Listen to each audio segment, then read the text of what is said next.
પહેલાં તો મીડિયાના મિત્રોનો ખૂબ ખૂબ આભાર કે તમે બોડી સંખ્યામાં અહીંયા પધારી અને અમારા પાટીદાર સમાજની જે પીડા છે, મોરબીના પાટીદાર સમાજને જે પજવતા પ્રશ્નો છે એને તમે આજે વાચા આપી. આજે પાટીદાર સમાજના હજારો યુવાનો અહીંયા એકત્રિત થયા છે અને 500થી વધુ અરજી કલેક્ટરશ્રીને આપી છે કે અમને અમારા સ્વરક્ષણ માટે, અમારી માલ મિલકતની રક્ષા માટે, બેન દીકરીઓના રક્ષણ માટે અને ગુંડાગીરી, લુકાગીરી, હની ટ્રેપ, દાદાગીરી, વ્યાજખોરી અને ભૂમાફિયાઓથી રક્ષણ મળે, સ્વરક્ષણ માટે અમને રિવોલ્વરનું લાયસન્સ આપો.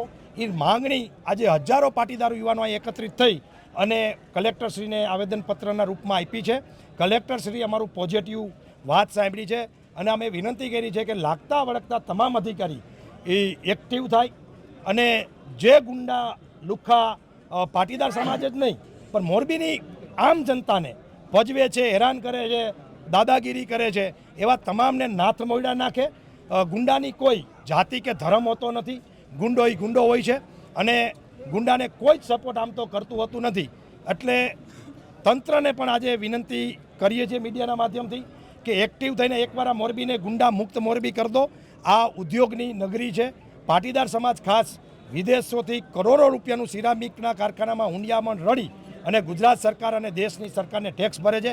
તો એની જાનમાલની રક્ષા કરવાનું કામ એ તંત્રનું છે, સરકારનું છે, ગૃહ મંત્રાલયનું છે. પણ ક્યાંક આ તંત્ર વામડું નીમડું છે અને ગુંડાઓને સપોર્ટ કરતું હોય એવું મહેસૂસ પાટીદાર સમાજ અને પ્રજા કરી રહી છે. તો આ તકે તમારા માધ્યમથી એટલી જ વિનંતી છે કે કલેક્ટર સાહેબે અમને સાંભળ્યા છે ને યોગ્ય નિર્ણય લેશે એવું અમને લાગી રહ્યું છે.